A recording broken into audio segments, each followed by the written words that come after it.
Continuamos aquí en Rumbo de la Mañana. Ya tenemos al economista Antonio Siriaco con nosotros, al profesor Siriaco, ya lo tenemos. Aún no lo tenemos.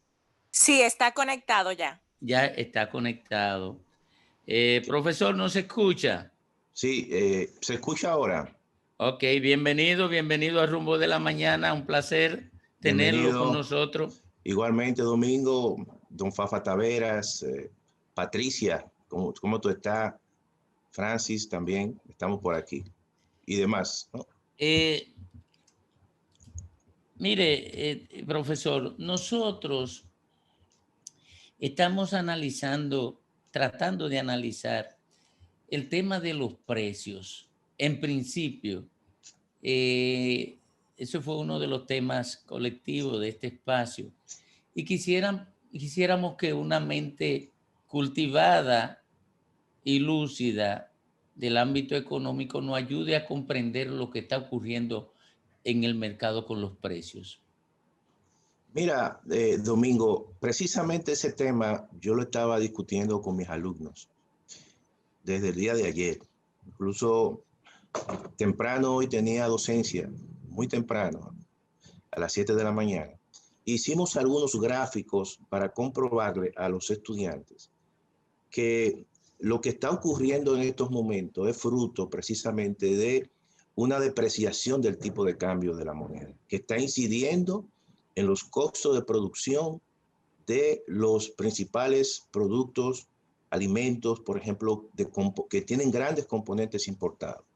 La producción, fíjate, cuando nosotros analizamos el comportamiento del índice de precio al consumidor, que resume una canasta básica de 305 productos, los cuales se han incrementado un poco más esa cesta con la última encuesta de gastos e ingresos que hizo el Banco Central, que la puso en circulación este año.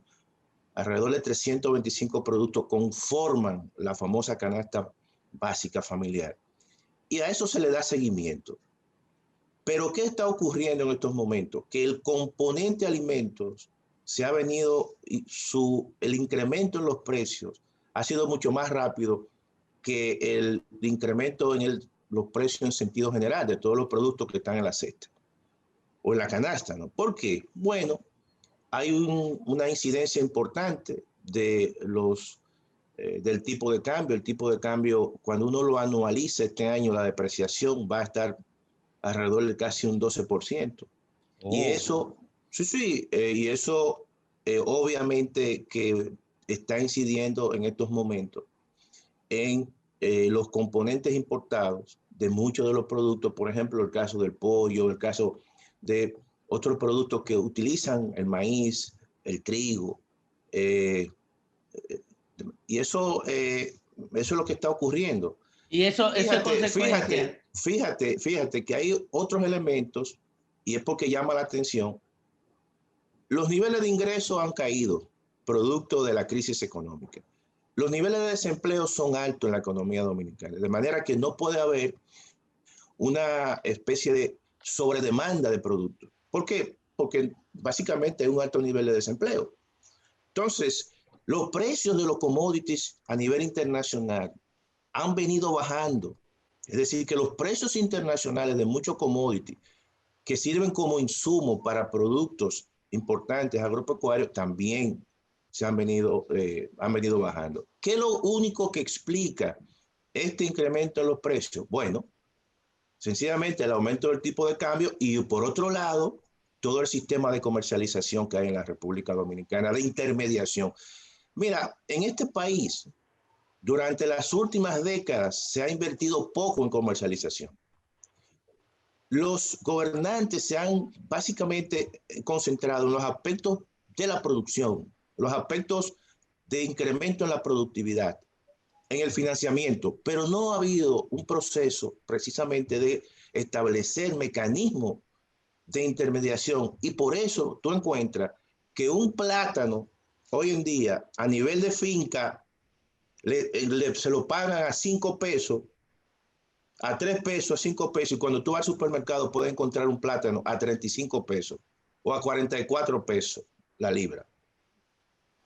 De manera que, ¿qué te está diciendo eso? Que el intermediario, en el caso de las musáceas, que se demanda mucho en la República Dominicana, hay, oye bien, margen de comercialización de más de un 200% en muchos casos.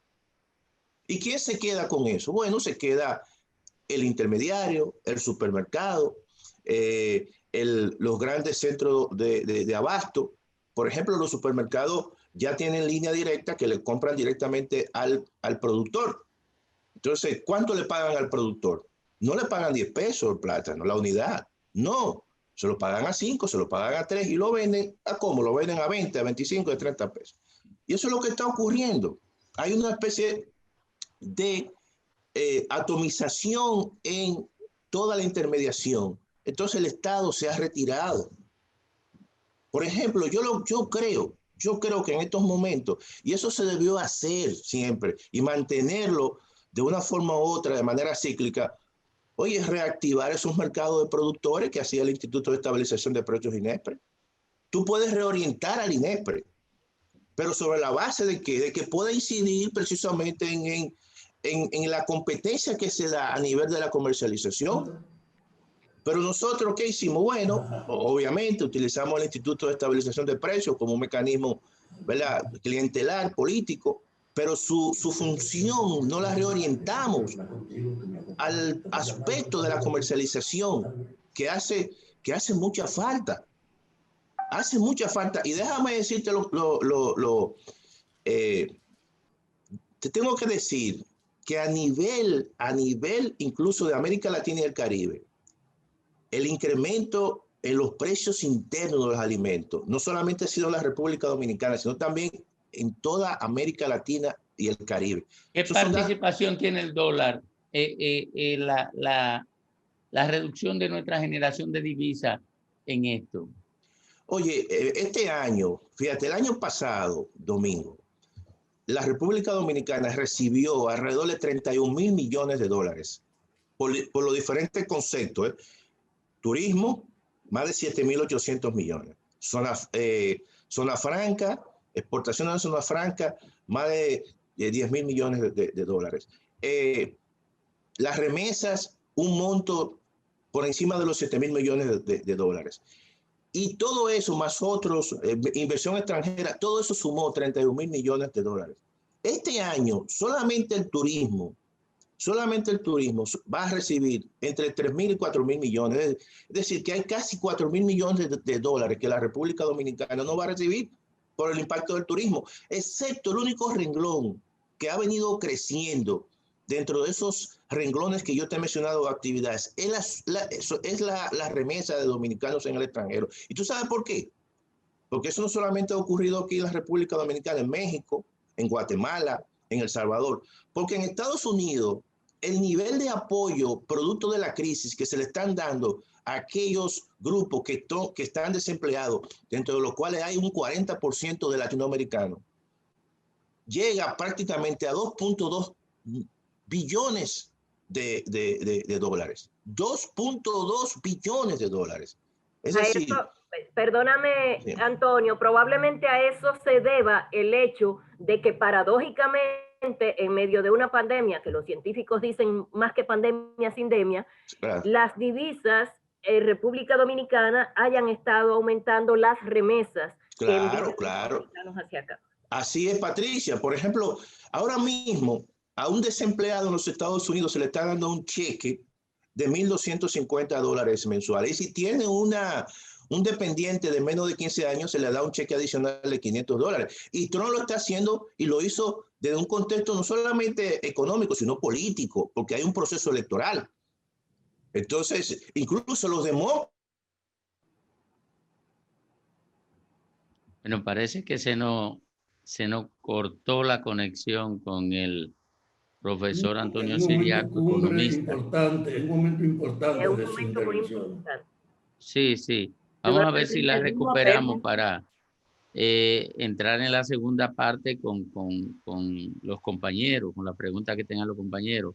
¿Se escucha, Domingo? Ahora sí, lo recuperamos. Bueno, sí. Sí, yo decía que en estos momentos las ayudas a los Estados Unidos, por un problema no solamente económico, por los altos niveles por la caída de la actividad económica, sino también porque hay un contexto electoral. Trump quiere aumentar igualmente que los demócratas y hay un proyecto de aumento de ayuda que puede llegar a 3.3 billones de dólares dentro de un contexto electoral, evidentemente. Entonces, ¿qué están haciendo muchos latinoamericanos? Mexicanos, dominicanos, salvadoreños, guatemaltecos. Bueno, la solidaridad con sus conciudadanos en la República Dominicana gran parte de esas ayudas la están enviando a sus familiares porque reconocen la situación de crisis. Esa es la situación que hay. Por lo tanto, vamos a ver, fíjense, el dólar está prácticamente reprimido. Y la formación del precio del dólar depende mucho incluso de las negociaciones que hace el mismo Banco Central con los sectores básicamente que acaparan el dólar. El dólar, básicamente, más del 75% de las transacciones que se hacen con el dólar es a través de la banca múltiple. Entonces ya hay un control. El Banco Central tiene una plataforma electrónica que sabe cómo se dan esos movimientos y cuando hay algún elemento ya de una presión hacia el alza, entonces hay una negociación porque lo tienen monitoreado. Y eso reprime sencillamente el precio hacia el alza. Pero ¿qué ocurre? Cuando tú vas a comprar $1,000, a comprar $500, te dicen, espérate, te puedo vender solamente 500. Y si es para una transacción, por ejemplo, como yo he visto algunas personas que van a comprar dólares para pagar seguros internacionales, se lo ponen mucho más caro. Pero eso no se refleja en los datos oficiales. Porque los datos oficiales están enviando una señal para mantener controlado y estable el tipo de cambio. Pero en la práctica, cuando tú vas a comprar el dólar, te lo venden mucho más costoso. Y eso se refleja en los productores agrícolas cuando van a comprar insumos, que van a comprar fertilizantes. Pero también hay que tomar en consideración que el precio del transporte, el precio de los combustibles es un elemento importante que también incide en toda la cadena de llevar un producto desde el campo hasta la ciudad. Y obviamente eso también es parte del costo de producción. El costo de producción no solamente es sencillamente tú pagar mano de obra, también implica comprar insumos importados. Todavía nuestra economía tiene un componente importado muy grande. El pollo que nosotros nos comemos aquí es un pollo ensamblado. Esa es la realidad, ¿eh? Aunque los productores han hecho un esfuerzo importante, pero todo lo que se compone allí tiene un elemento importado, que cuando entonces el tipo de cambio ellos van y lo compran más caro, tienen que transferirlo necesariamente si quieren sobrevivir. Y eso es lo que está explicando, señor, el precio de los alimentos. Yo creo que en estos momentos el gobierno tiene que reactivar eso que se llama Instituto de Estabilización de Precios. Tiene que reorientarlo y reactivarlo. Aquí se hacían muchos mercados populares en un momento determinado. Y eso hay que hacerlo porque eso tiende hacia la baja, ¿no? Y eso, en cierta manera, rompe con cierto nivel de oligopolio que se da en ese mercado, en el mercado de los alimentos. La sociedad dominicana, los dominicanos ya están comprando básicamente ¿dónde? En los supermercados, porque es mucho más fácil. Tú ir a un supermercado, hay parqueo, tú encuentras otros servicios, tú pagas la tarjeta de crédito, tú vas a una tienda, tú te sientas con los amigos, tú tienes una peña y todo lo hacen en el supermercado. Entonces, cuando tú terminas ese proceso, vas y compras, claro, te sale mucho más costoso. La gente no va al mercado de la Duarte por un problema incluso de las mismas condiciones higiénicas, pero también de la inseguridad ciudadana. La gente no va al Merca Santo Domingo porque tiene que desplazarse hasta el kilómetro 22. Entonces es más fácil yo comprar un plátano, aunque me cueste a mí 10 pesos más, que ir al mercado de la Duarte. Entonces, todo eso, señores, tenemos que pensarlo, pero además el Estado tiene que incidir más en el proceso de comercialización. Se lo ha dejado más al mercado. El mercado es así. El mercado funciona así. El mercado no discrimina si tú eres pobre o tú eres rico. Y entonces en esta coyuntura, una coyuntura donde, señores, estamos hablando que aquí hay dos problemas, ¿eh? Aquí hay un problema sanitario, ante todo, que es un problema del mundo, pero hay un problema, señores, de desempleo. La consigna del gobierno debe ser para los próximos años recuperación del empleo perdido. Cuando el presidente Luis Abinader, en su programa de gobierno, que esos programas de gobierno se hicieron pre-crisis, pre-coronavirus, decía que iba a crear anualmente 150,000 empleos, es decir, 600,000 empleos en 4 años. Eso se echó a un lado con la crisis, porque ahora es la recuperación de los empleos perdidos. Estamos hablando, según las informaciones oficiales, de más de 700,000 personas que están sin trabajo o están suspendidos en su trabajo. Pero óyeme una cosa, profesor. Sí. El dólar como moneda está en un proceso devaluativo. Claro. Frente al oro, en una velocidad sorprendente. Y al tiempo que el dólar se está devaluando, sin embargo, aquí tiene un impacto inverso, precisamente por la falta de lo que tú dices, de que ningún mecanismo de control de precios está operando, porque debíamos reflejar precisamente esa dualidad del dólar, que ahora el dólar ha perdido el mercado de Asia y está perdiendo el de Europa, porque los europeos quieren fortalecer su moneda. Hay una concentración del dólar y eso implica que cada vez frente al oro se devalúa. Sin embargo, aquí el dólar cada vez sube más. Es decir, y eso es hijo de la ausencia del control real del mercado que hay en el país.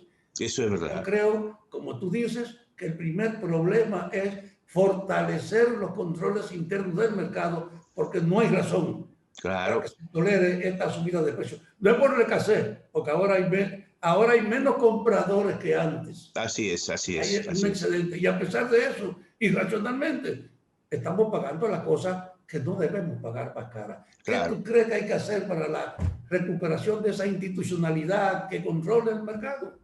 Mira, yo pienso, don Fafa, que hay que tener, en primer lugar, un liderazgo. Hay que asumir un liderazgo para la conducción de una economía en crisis.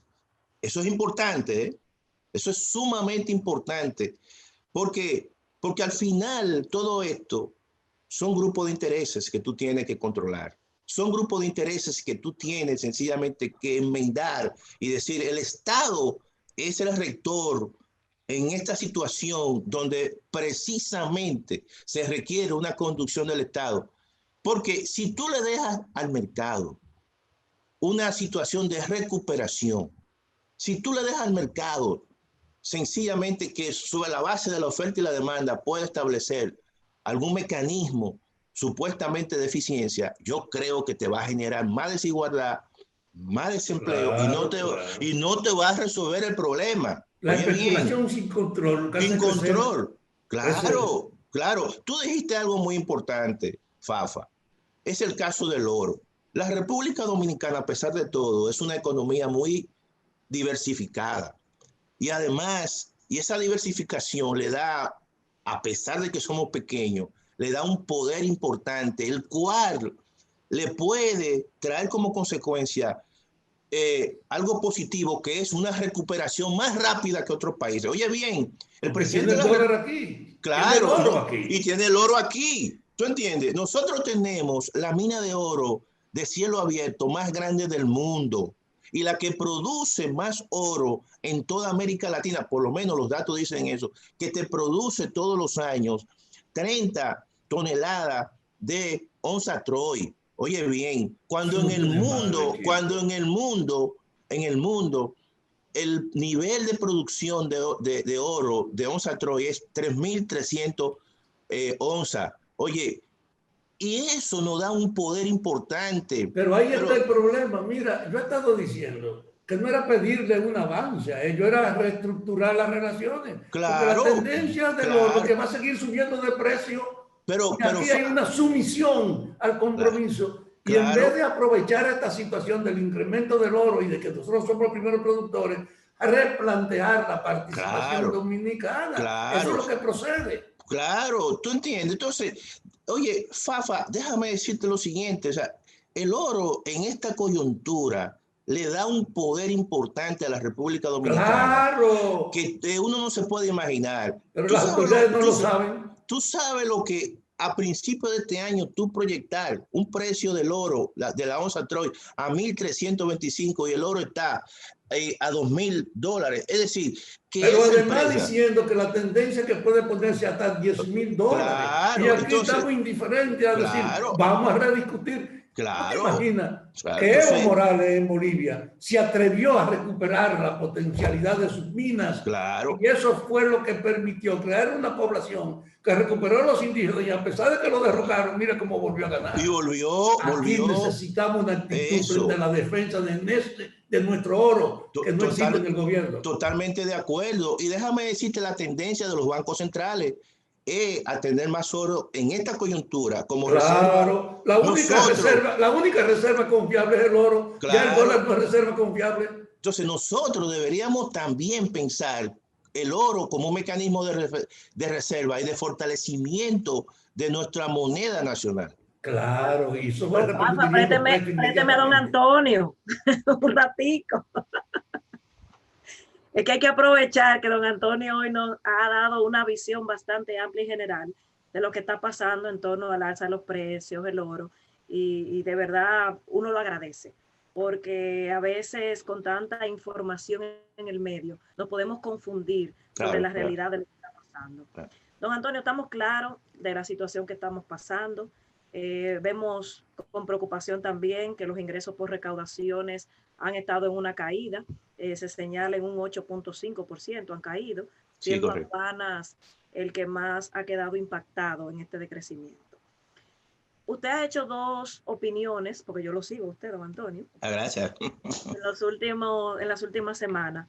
Uno, que me llamó la atención, que usted decía que en la medida que en el presupuesto complementario se establecía la continuidad correcta de los programas sociales, eso contribuía a que no se aprobara el retiro del 30% de las AFP, del Fondo de Pensiones. Y lo otro que usted señalaba, que prácticamente usted recomienda el ya ir repensando el tema del pacto fiscal. Mira, tú sabes que con respecto al 30%, ¿verdad?, que se solicita de las AFP, yo creo que el gobierno debe identificar bien aquellos cotizantes que están desempleados y dirigirlo hacia ellos. Yo siempre he pensado que la República Dominicana tiene que tener un sistema de pensiones. Que ese sistema de pensiones tú tienes que mejorarlo, obviamente que sí. Yo creo, sinceramente, que como se conformó el sistema de pensiones, dándoles a las AFP un mecanismo de poder, yo creo que fue un error. Las AFP debieron de ser una especie de gestora mutualista de fondos de pensiones. ¿Qué significa eso? Significa que todos los beneficios que se generen en el sistema por esa AFP tienen que ser repartidos entre los contribuyentes. Pero no fue así, ¿verdad? Entonces, yo lo que creo sencillamente que el gobierno, para evitar que el sistema, bueno o malo, se pueda alterar, es importante desde mi punto de vista identificar aquellos grupos que no todos están en una situación de desempleo. Entonces, transferirle fondos directamente del Estado sin alterar su cuenta en su AFP. Mira, ¿por qué yo lo digo? Supongamos que a mí me entreguen el dinero que me corresponde en mi AFP. ¿Qué tú crees que yo voy a hacer? ¿Que voy a comprar más? No, yo lo que voy a hacer es que lo voy a transformar en que de peso a dólares. Y así van a ser muchos. Así van a ser muchos que no están desempleados. Y esa es una situación, evidentemente, que eso va a ocurrir. Mira el caso, por ejemplo, de Chile. Chile tiene un problema desde hace tiempo con las AFP. Y ahora en la Constitución, en el rechazo o en apruebo, todo parece indicar que si gana el apruebo, las AFP van a desaparecer dentro de un sistema de pensiones. Y van a ser un sistema de pensiones mucho más mutualista, que yo creo que es lo que debe de ser así. O sea, porque las pensiones no es un derecho individual, es un derecho humano, un derecho económico, ¿no? Y eso hay que tú estés trabajando o no, el Estado tiene que buscar un mecanismo de que te pueda, ya en tus últimos años, te pueda dar algún tipo de apoyo. Garantizar la subsistencia. La subsistencia. Con respecto a lo del pacto fiscal, mira, yo creo que el gobierno tiene que acelerar el paso para, por lo menos el próximo año, establecer algún acuerdo mínimo dentro del contexto de un pacto fiscal. ¿Sabes por qué? Porque si no llega a un acuerdo, tú sabes que los acuerdos que llegó con la Barrigor y con el sector financiero es para cubrir el presupuesto del año 2021. Si el gobierno no llega a acuerdo del pacto fiscal en el 2021, entonces tendrá en el 2022, en el presupuesto del 2022, que hacer parches, porque no tiene fuente de financiación o seguirse endeudando. Pero el endeudamiento público no es para toda la vida. El endeudamiento público tiene un límite que te lo da el mismo presupuesto, porque tú no puedes estar dedicando cada vez más recursos al pago de intereses cuando tú estás en un contexto de una economía que los ingresos al Estado dominicano se le han caído. Entonces, yo creo, y en sentido general, que al acuerdo que se llegue, porque tiene que hacer un acuerdo mínimo, no es verdad que tiene que ser un consenso general. Los pactos económicos y sociales son acuerdos de puntos mínimos entre grupos diversos, entre grupos de intereses, que generalmente va a haber mucha divergencia. Entre los mismos grupos económicos va a haber divergencia, porque hay sectores que están abogando por tasas bajas, otros porque no se le quiten los incentivos, y todo eso va a generar una especie de contradicción. El Estado tiene que ir con un nivel mínimo de políticas y de acciones que por lo menos lo pueda discutir, que no haga como hizo con el pacto eléctrico. En el pacto eléctrico, sencillamente el gobierno dejó que los sectores económicos y los sectores sociales se pusieron de acuerdo, y no es verdad que se van a poner de acuerdo. El Estado se salió y entonces jamás se llegó a un acuerdo, y ahora eso pasó lo que pasó. Entonces, yo entiendo que al final lo que se saque del pacto fiscal tiene que ser un pacto que haga que el sistema tributario dominicano sea menos regresivo que el sistema actual. Nosotros tenemos un sistema altamente regresivo, y eso yo pienso que debe ser el elemento central. Muy bien, gracias. Gracias, muchísimas gracias, profesor Siriaco. Bueno, gracias por esta conversación interesantísima, profesor Antonio Siriaco. Bueno, muchas gracias a ustedes por la invitación. Que nos orientó a todos. Vámonos a la pausa.